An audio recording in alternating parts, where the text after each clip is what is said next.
ಪ್ರೀತಿಯ ವೀಕ್ಷಕರಿಗೆ Shankaranand TV YouTube ವಾಹಿನಿಗೆ ಸ್ವಾಗತ ಸುಸ್ವಾಗತ.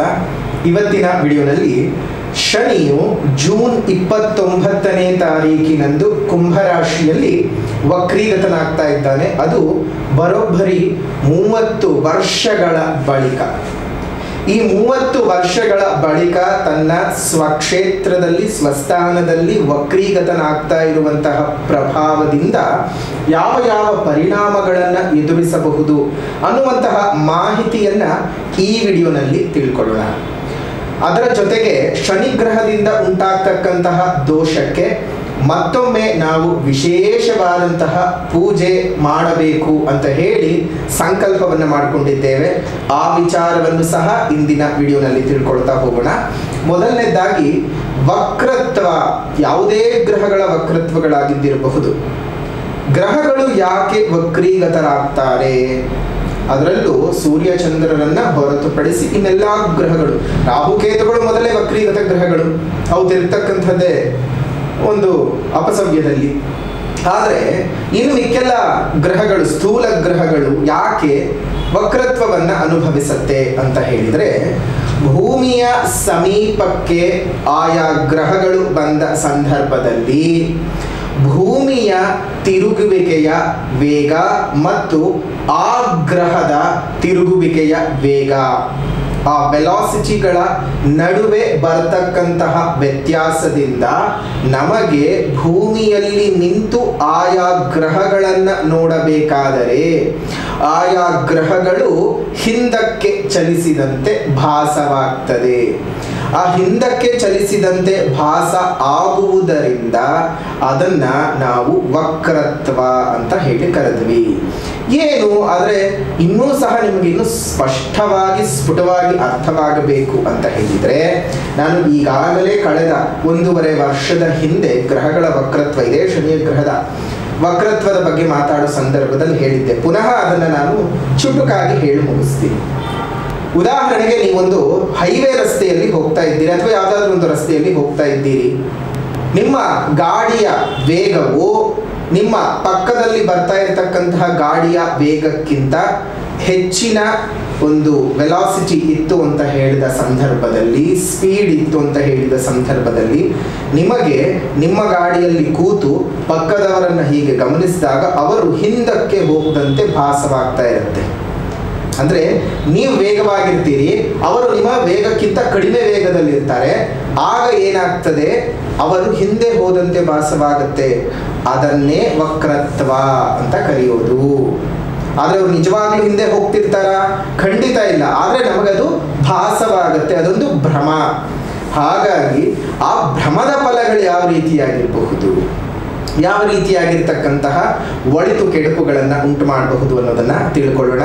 ಅದರ ಜೊತೆಗೆ ದಿನಾಂಕ 13ನೇ ತಾರೀಕು 7ನೇ ತಿಂಗಳು 2024 ಅಂದರೆ ಜುಲೈ 13ನೇ ತಾರೀಕು ಸಪ್ತಮಿ ತಿಥಿ, ಅದರ ಜೊತೆಗೆ ಶನಿವಾರದ ದಿವಸದಂದು ಮಾಡ್ತಾ ಇರ್ತಕ್ಕಂತಹ ಲಕ್ಷ ಶನಿ ಗಂಟಿನ ಮಹಾ ಪೂಜೆ, ಅದರ ಬಗ್ಗೆ ಇನ್ನಷ್ಟು ವಿಶೇಷತೆಗಳನ್ನು ನಾನು ತಿಳಿಸ್ಕೊಡ್ತೀನಿ. ಏನಪ್ಪ ಅಂತ ಹೇಳಿದ್ರೆ, ಹಲವಾರು ಜನರು ಈ ಶನಿ ಕಾಟದಿಂದ ಬಳಲ್ತಾ ಇರ್ತೀವಿ.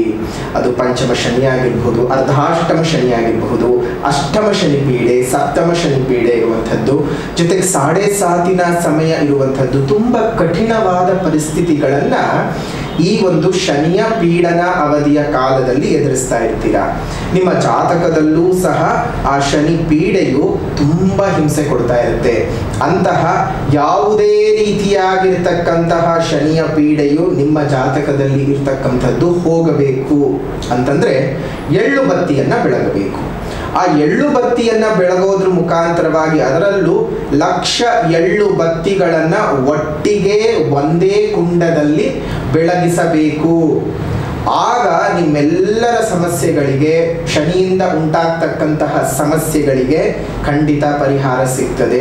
ಅದಕ್ಕೆ ನೀವು ಯಾವ ರೀತಿಯಾಗಿ ಮಾಡಿಕೊಳ್ಬೇಕು ಸಿದ್ಧತೆನ, ಆ ಯಾಗ ಕುಂಡವನ್ನು ನಾವು ಎಲ್ಲಿ ಸಿದ್ಧ ಮಾಡ್ತೀವಿ ಅಂತಂದರೆ, ನೋಡಿ, ನಿಮ್ಮ ಎಲ್ಲರ ಸಮಸ್ಯೆಗಳನ್ನು, ಜೀವನದಲ್ಲಿರ್ತಕ್ಕಂಥ ಬರುವಂತಹ ಸಮಸ್ಯೆಗಳನ್ನು ಪರಿಹಾರ ಮಾಡಿಕೊಳ್ಳುವಂತಹ ಸಲುವಾಗಿಯೇ ಈ ಮಹಾ ಶನಿಯ ಎಳ್ಳು ಬತ್ತಿಯ ಜ್ಯೋತಿ ಬೆಳಗುವ ಕಾರ್ಯಕ್ರಮವನ್ನು ನಾವು ಹಮ್ಮಿಕೊಂಡಿದ್ದೇವೆ. ಅಲ್ಲಿ ದೊಡ್ಡದ ಮಟ್ಟದಲ್ಲಿ ಒಂದು ಬೃಹತ್ ಆಕಾರದಲ್ಲಿರ್ತಕ್ಕಂತಹ ಒಂದು ಕುಂಡವನ್ನು ತಯಾರು ಮಾಡಿ ಆ ಕುಂಡದಲ್ಲಿ ನಿಮ್ಮ ಕೈಯಾರೆ ತರ್ತಕ್ಕಂತಹ ಎಳ್ಳು ಬತ್ತಿಗಳನ್ನು ನಾವಲ್ಲಿ ಹಾಕಿ ಬೆಳಗಿಸ್ತೀವಿ. ಶನಿಯ ಪೂಜೆಯೂ ಸಹ ಮತ್ತು ಈಶ್ವರನ ಪೂಜೆಯೂ ಸಹ ನಡೆಯುತ್ತೆ. ಶನಿ ಮತ್ತು ಈಶ್ವರನ ಪೂಜೆಯು ನಡೆದು ನಿಮ್ಮ ಕೈಯಾರೆ ತರ್ತಕ್ಕಂತಹ ಆ ಎಳ್ಳು ಬತ್ತಿಗಳನ್ನು ಆ ಕುಂಡದಲ್ಲಿ ಹಾಕಿ ಬೆಳಗಿಸೋದ್ರಿಂದ ಎಳ್ಳು ಬತ್ತಿಯ ಒಂದು ಉಂಡೆಗಳನ್ನು 1,00,000 ಆಗಬೇಕು. ಒಬ್ಬೊಬ್ಬರು ಶನಿಗೆ ಇಷ್ಟವಾದಂತಹ ಸಂಖ್ಯೆ 23. ಹಾಗಾಗಿ ಬರ್ತಕ್ಕಂತಹವರು ಎಲ್ಲರೂ ಸಹ ನೀವೇ ಸ್ವತಃ ನಿಮ್ಮ ಮನೆಯಲ್ಲಿಯೇ 23 ಗಂಟುಗಳನ್ನು ಮಾಡಿ ತಗೊಂಡು ಬರಬೇಕು. ಅದನ್ನ ನಾವಲ್ಲಿ ಶನಿ ಪೂಜೆಗೆ ಇಡ್ತೀವಿ.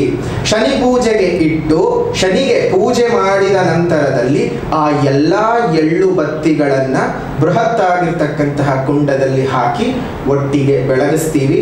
ಅದರ ಜೊತೆಗೆ ನೀವು ಸಹ ಆ ಕುಂಡಕ್ಕೆ ಆರತಿಯನ್ನ ಮಾಡಬೇಕು. ಅದಕ್ಕೆಲ್ಲ ವ್ಯವಸ್ಥೆಗಳು ಸಹ ನಾವೇ ಮಾಡಿಕೊಡ್ತೀವಿ.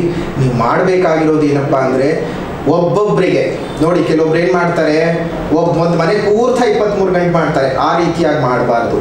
ಒಬ್ಬೊಬ್ಬರಿಗೆ 23 ಗಂಟು ಆ ರೀತಿಯಾಗಿ ನಿಮ್ಮ ಮನೆಯಲ್ಲಿ ಎಷ್ಟು ಜನ ಇರ್ತಾರೆ, 3 ಜನ ಇತ್ತು ಅಂತ ಹೇಳಿದ್ರೆ ಒಂದು ತಲೆಗೆ 23 ಅಂತಂದ್ರೆ ಎಷ್ಟಾಯ್ತು ಲೆಕ್ಕ ಮಾಡಿಕೊಂಡು ಅಷ್ಟು ಗಂಟುಗಳನ್ನು ತರಬೇಕು. ಒಂದು ಕಪ್ಪು ಬಟ್ಟೆಯಲ್ಲಿ ಇಷ್ಟಿಷ್ಟು ಕಪ್ಪು ಎಳ್ಳುಗಳನ್ನು ಹಾಕಿ ಗಂಟನ್ನು ಕಟ್ಟಿ ಅದನ್ನು ತಗೊಂಡು ಬರಬೇಕು. ಅದನ್ನು ನಾವು ಅಲ್ಲಿ ಮಾಡ್ತಕ್ಕಂತಹ ಈಶ್ವರ ಪೂಜೆ ಮತ್ತು ಶನಿದೇವರ ಪೂಜೆಗೆ ಇಟ್ಟು ಪೂಜೆ ಮಾಡಿದ ನಂತರ ಆ ಕುಂಡದಲ್ಲಿ ಹಾಕಿ ಬೆಳಗಿಸುವಂತಹ ಕೆಲಸವನ್ನು ಮಾಡ್ತೀವಿ. ಅದಾದ ನಂತರ ಅಲ್ಲೇ ಇರ್ತಕ್ಕಂತಹ ಆ ಭಸ್ಮವನ್ನು ನೀವೇನು ಮಾಡಬೇಕು, ಹಣೆಗೆ ತಗೊಂಡು ಹಚ್ಕೋಬೇಕು.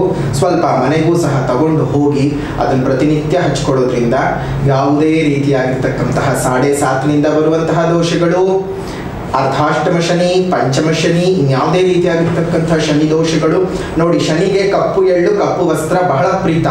ಆದ್ರಿಂದಾನೇ ನಾವು ಅದನ್ನು ಕಟ್ಟಿ ಅಲ್ಲಿ ನಾವು ಯಾಗಕುಂಡಕ್ಕೆ ಹಾಕೋದ್ರಿಂದ ಇನ್ನಷ್ಟು ಶುಭ ಫಲಗಳು ನಮಗೆ ವೃದ್ಧಿಯಾಗುತ್ತೆ.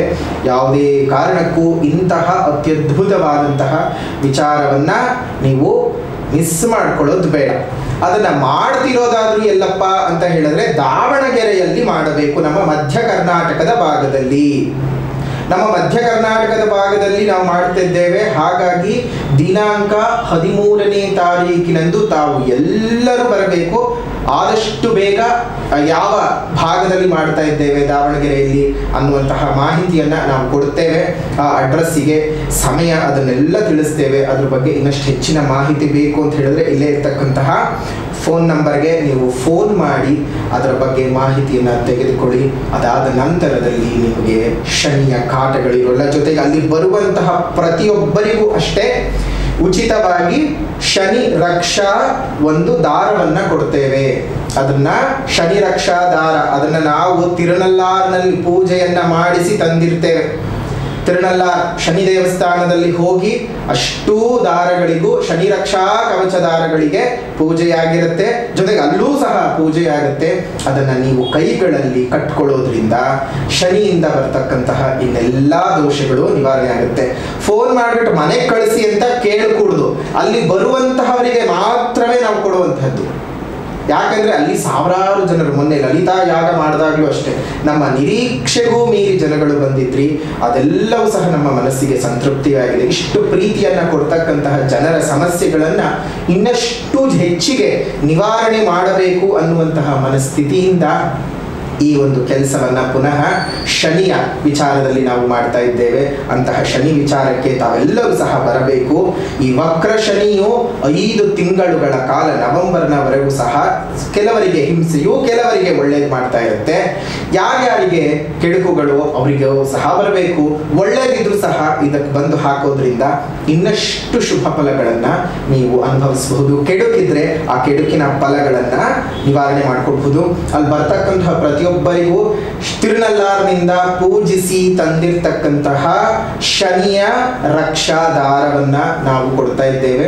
ಅದನ್ನ ಅಲ್ಲಿ ಬಂದಂಥವ್ರಿಗೆ ಮಾತ್ರನೇ ಕೊಡ್ತೇವೆ. ಕಾರಣ ಯಾಕಪ್ಪ ಅಂತ ಹೇಳಿದ್ರೆ, ಅಲ್ಲಿ ಬಂದವ್ರಲ್ಲಿ ಪೂಜೆ ಮಾಡಿಸಿರ್ತೀವಲ್ಲ, ಅಲ್ಲೇ ಕಟ್ಕೋಬೇಕು. ನಮ್ಮ ಮನೆಯಲ್ಲಿ ಇಬ್ಬರಿದ್ದಾರೆ, ಅಲ್ಲಿ ಕೊಡಿ ಇಲ್ಲಿ ಕೊಡಿ ಅಂದ್ರೆ ಅದನ್ನ ಕೊಡಲ್ಲ. ಯಾರೇ ಆ ಸ್ಥಳದಲ್ಲೇ ಬರಬೇಕು, ಆ ಯಾಗ ಕುಂಡದ ಮುಂದೆಯೇ ನಿಂತಿರಬೇಕು, ಆ ಕುಂಡದ ಮುಂದೆನೇ ಕಟ್ಕೋಬೇಕು. ಅಲ್ಲಿ ಅವಾಗಲೇ ನಿಮಗೆ ಆ ಶಕ್ತಿಯ ಪ್ರಭಾವ ಗೊತ್ತಾಗೋದು. ಹಾಗಾಗಿ ನೀವು ಬರಬೇಕು, ನಿಮ್ಮ ಮನೆಯವರನ್ನೆಲ್ಲರನ್ನು ಸಹ ಕರೆತರಬೇಕು. ಅದರದ ಸಮಯ ಇಲ್ಲ, ಮುಂದಿನ ವಿಡಿಯೋಗಳಲ್ಲಿ ನಾವು ನಿಮಗೆ ತಿಳಿಸ್ತಾ ಹೋಗ್ತೇವೆ. ಇನ್ನು ಈ ವಕ್ರ ಶನಿಯ ಯಾವ ರೀತಿಯಾದಂತಹ ಫಲಾನುಫಲಗಳನ್ನು ಕೊಡುತ್ತೆ ನೋಡೋಣ. ಕನ್ಯಾ ರಾಶಿಯಲ್ಲಿ ಹುಟ್ಟಿರ್ತಕ್ಕಂಥವರಿಗೆ ಅದರಲ್ಲೂ 6ನೇ ಮನೆಯ ಶನಿಯ ಪ್ರಭಾವ ಇರ್ತಕ್ಕಂಥದ್ದು ಬಹಳ ಶುಭ ರೀತಿಯಾಗಿ ಇರ್ತಕ್ಕಂಥದ್ದು. ನೋಡಿ, 3ನೇ ಮನೆ, 6ನೇ ಮನೆ ಮತ್ತು 11ನೇ ಮನೆಯಲ್ಲಿ ಬಹಳ ಉಪಕಾರವನ್ನ ಮಾಡ್ತಾರಂತೆ ಶನಿ ಮತ್ತು ರಾಹು ಕೇತುಗಳು. ಆದ್ರೆ ನಿಮ್ಗೆ 6ನೇ ಮನೆಯಲ್ಲಿ ವಕ್ರಿ ಆಗ್ತಾ ಇರೋದ್ರಿಂದ ಒಂದೇ ಒಂದು ಮಾತ್ರ ನಿಮಗೆ ಕಷ್ಟ. ಇನ್ನು ಮಿಕ್ಕಿದ್ದೆಲ್ಲಾ ವಿಚಾರಗಳಲ್ಲೂ ಮಹಾನ್ ಯೋಗ ಅಂತಾನೆ ಹೇಳಬಹುದು. ಯಾವುದಪ್ಪ ಯೋಗ, ಯಾವುದು ಕಷ್ಟ ಅನ್ನೋದನ್ನ ಕೊನೆಯಲ್ಲಿ ತಿಳ್ಕೊಳ್ಳೋಣ. ಯೋಗಗಳು ಏನು? ಮುಟ್ಟಿದ್ದೆಲ್ಲ ಚಿನ್ನ, ಮುಟ್ಟಿದ್ದೆಲ್ಲವೂ ಚಿನ್ನ ಆಗ್ತಕ್ಕಂಥದ್ದು. ಅಪಾರವಾದಂತಹ ಯಶಸ್ಸು ನಿಮಗೆ ಬರುತ್ತೆ, ಕೀರ್ತಿ ಬರುತ್ತೆ, ಪದವಿಗಳು ಹುಡುಕಿಕೊಂಡು ಬರುತ್ತವೆ. ಕನ್ಯಾ ರಾಶಿಯಲ್ಲಿ ಹುಟ್ಟಿರ್ತಕ್ಕಂಥವ್ರಿಗೆ ನೋಡಿ, ಎಲೆಕ್ಷನ್ಸ್ ಬೇರೆ ಮುಗ್ದಿರುತ್ತೆ, ರಿಸಲ್ಟ್ ಎಲ್ಲ ಅನೌನ್ಸ್ ಬೇರೆ ಆಗೋಗಿರುತ್ತೆ. ಒಳ್ಳೆ ರೀತಿ ಅಧಿಕಾರದ ಪ್ರಾಪ್ತ ಯೋಗವನ್ನ ಕನ್ಯಾ ರಾಶಿಯಲ್ಲಿ ಹುಟ್ಟಿರ್ತಕ್ಕಂಥವ್ರು ಪಡೆದುಕೊಳ್ತೀರಿ. ಯಾಕಂದ್ರೆ ರಾಜಕಾರಣದಲ್ಲಿ ಅಥವಾ ಯಾವುದಾದ್ರಲ್ಲೂ ರಾಜಕೀಯದಲ್ಲಿ ಸಕ್ಸಸ್ ಬೇಕು ಅಂದ್ರೆ ಶನಿ ಮತ್ತು ರವಿ ಗ್ರಹರು ತುಂಬಾ ಚೆನ್ನಾಗಿರ್ಬೇಕು. ಈಗ ನಿಮಗೆ ಶನಿಯ ಅನುಗ್ರಹ, ಅದರಲ್ಲೂ ನೋಡಿ ಗುರು ಆಶೀರ್ವಾದ ಬೇರೆ ನಿಮಗೆ ಬಂದಿರುವಂತಹದ್ದು. ಗುರು ಮತ್ತು ಶನಿಯರ ಎರಡೂ ಬಲದಿಂದಾಗಿ ಅತ್ಯಂತ ಶುಭ ಫಲ. ಈ 12 ರಾಶಿಗಳಲ್ಲೇ ಈ ವರ್ಷ ತುಂಬಾ ದೊಡ್ಡ ಮಟ್ಟದ ಸಕ್ಸಸ್ ಅನ್ನ ನೋಡೋಕೆ ಸಾಧ್ಯವಾಗುವಂಥದ್ದು ಒಂದೇ ರಾಶಿ, ಅದು ಕನ್ಯಾ ರಾಶಿ. ಮಿಕ್ಕ ರಾಶಿಗಳಿಗೆ ಕೆಲವೊಂದಷ್ಟು ಶುಭವಿದೆ, ಆದರೆ ಕನ್ಯಾ ರಾಶಿಗೆ ಬರುವಷ್ಟು, ಯಾಕಂದ್ರೆ ಗುರುಬಲ ಶನಿಬಲ ಎರಡೂ ಸಹ ಇರ್ತಕ್ಕಂಥದ್ದು ಕೇವಲ ಕನ್ಯಾ ರಾಶಿಗೆ ಮಾತ್ರ. ಇನ್ನೆಲ್ಲ ರಾಶಿಗೂ ಒಂದರದ್ದಿದ್ರೆ ಇನ್ನೊಂದರದ್ದಿರಲ್ಲ, ಒಂದರದ್ದಿದ್ದೆ ಇನ್ನೊಂದರದ್ದಿರಲ್ಲ. ಆದ್ರೆ ಕನ್ಯಾ ರಾಶಿಯವರಿಗೆ ಎರಡೂ ಗ್ರಹದ ಫಲಾನುಫಲಗಳು ತುಂಬಾ ಚೆನ್ನಾಗಿದ್ದಾವೆ. ಮುಟ್ಟಿದ್ದೆಲ್ಲ ಚಿನ್ನವಾಗುತ್ತೆ, ಹೊಸ ರೀತಿಯಾದಂತಹ ವ್ಯಾಪಾರ ವ್ಯವಹಾರಗಳನ್ನ ಮಾಡ್ಕೊಳ್ಳಿ, ಅನುಕೂಲತೆ ಆಗುತ್ತೆ, ಬಂಡವಾಳಗಳ ಹೂಡಿಕೆಯಿಂದ ಲಾಭಗಳಾಗುತ್ತವೆ. ಮನಸ್ಸಿಗೆ ಸಂಬಂಧಪಟ್ಟಂತಹ ಏನಾದ್ರೂ ತೊಂದರೆ ತಾಪತ್ರೆಗಳಿದ್ರೆ ಅದರಿಂದೆಲ್ಲ ಆಚೆ ಬರ್ತೀರಿ. ನೋವು ನಲಿವುಗಳಿಂದೆಲ್ಲ ನೀವು ಹೊರಗಡೆ ಬಂದು ಎಲ್ಲ ರೀತಿಯಾದಂತಹ ಸುಖವನ್ನ ಅನುಭವಿಸೋದಕ್ಕೆ ಈ ಸಮಯ ತುಂಬಾ ಪ್ರಶಸ್ತವಾಗಿದೆ. ಆದರೆ ಒಂದೇ ಒಂದು ಕೊರತೆ, ಅನಾರೋಗ್ಯ. ಅದು ಸ್ವತಃ ನೀವೇ ಮಾಡ್ಕೊಳ್ತೀರಿ. ಹೇಗೆ ಮಾಡ್ಕೊಳ್ತೀರಿ ಅಂದ್ರೆ, ನಿಮ್ಮ ಒಂದು ಅವೈಜ್ಞಾನಿಕವಾಗಿ ಇರ್ತಕ್ಕಂತಹ ಜೀವನ, ನಿಮ್ಮ ಒಂದು ಅವೈಜ್ಞಾನಿಕವಾಗಿರ್ತಕ್ಕಂತಹ ಜೀವನದ ಶೈಲಿಯಿಂದಾಗಿ ಅನಾರೋಗ್ಯಗಳು ಬಂದು ನಿಮ್ಮ ದೇಹವನ್ನು ಸೇರ್ಕೊಳ್ಳುತ್ತೆ.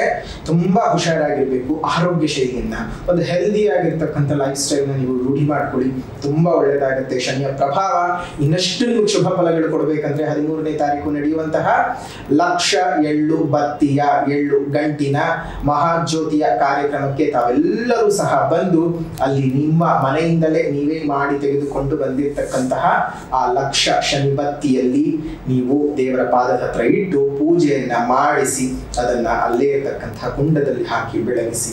ಅದರಿಂದ ಬಹಳಷ್ಟು ಅನುಕೂಲತೆಗಳು ಉಂಟಾಗುತ್ತೆ. ನಿಮ್ಮೆಲ್ಲರ ಆ ಎಳ್ಳು ಬತ್ತಿ ಉರಿತಾ ಯಾವ ರೀತಿಯಾಗಿ ಉರಿಯುತ್ತೋ ಅದೇ ರೀತಿಯಾಗಿ ನಿಮಗೂ ಸಹ, ನಿಮ್ಮ ಬದುಕಿನಲ್ಲೂ ಸಹ ಆ ಕಷ್ಟಗಳೆಲ್ಲ ಉರಿದು ಭಸ್ಮವಾಗ್ತದೆ. ನಿಮಗೂ ಸಹ ಒಂದು ಶನಿಯ ಕಾಟದಿಂದ ದೂರವಾಗೋಕೆ ಸಾಧ್ಯತೆ ಇದೆ. ಶನಿ ಪೀಡನೆ ಇಲ್ಲ, ನಿಮಗೆ ಒಳ್ಳೇದಿರುತ್ತೆ. ಅದನ್ನ ಮಾಡೋದ್ರಿಂದ ಇನ್ನಷ್ಟು ಶುಭವಾಗ್ತದೆ. ಜೊತೆಗೆ ಅಲ್ಲಿ ತಿರುನಲ್ಲಾರಿಂದ ಪೂಜಿಸಿ ತಂದಿರತಕ್ಕಂತಹ ಆ ಶನಿಯ ಮಹಾತ್ಮೆಯನ್ನ ಉಳ್ಳಿರ್ತಕ್ಕಂತಹ ಆ ಶನಿದಾರವನ್ನ ನೀವು ಕೈಗೆ ಕಟ್ಕೊಳ್ಳೋದ್ರಿಂದ ಇನ್ನಷ್ಟು ಶುಭದ ಫಲಗಳನ್ನ ಬೇರೆ ನೀವು ಅನುಭವಿಸಬಹುದು. ತಮ್ಮೆಲ್ಲರಿಗೂ ಸಹ ಶುಭವಾಗಲಿ, ಮಂಗಳವಾಗಲಿ, ಎಲ್ಲ ವಿಧದಲ್ಲೂ ನಿಮ್ಮ ಬದುಕು ಚೆನ್ನಾಗಿರಲಿ ಅಂತ ಹೇಳ್ತಾ ಈ ಒಂದು ಕನ್ಯಾ ರಾಶಿಯವರ ವಕ್ರಿ ಶನಿಯ ಪ್ರಭಾವ ಯಾವ ರೀತಿಯಾಗಿದೆ ಅನ್ನುವಂತಹ ಮಾಹಿತಿಯನ್ನ ಇಲ್ಲಿಗೆ ಮುಗಿಸೋಣ. ವಿಡಿಯೋ ಇಷ್ಟ ಆಗಿದ್ರೆ ಲೈಕ್ ಮಾಡಿ, ಶೇರ್ ಮಾಡಿ, ಕಮೆಂಟ್ ಮಾಡಿ. ಪುನಃ ಮತ್ತೊಂದು ವಿಡಿಯೋನಲ್ಲಿ ಭೇಟಿ ಮಾಡ್ತೇನೆ. ಅಲ್ಲಿವರೆಗೂ ನಮಸ್ಕಾರ. ಲೋಕಾ ಸಮಸ್ತ ಸುಖಿನೋ ಭವಂತು, ಸಕಲ ಸನ್ಮಂಗಳಾನಿ ಭವಂತು, ಸರ್ವೇ ಜನಾಃ ಸುಖಿನೋ ಭವಂತು, ಸಮಸ್ತ ಸನ್ಮಂಗಳಾನಿ ಭವಂತು.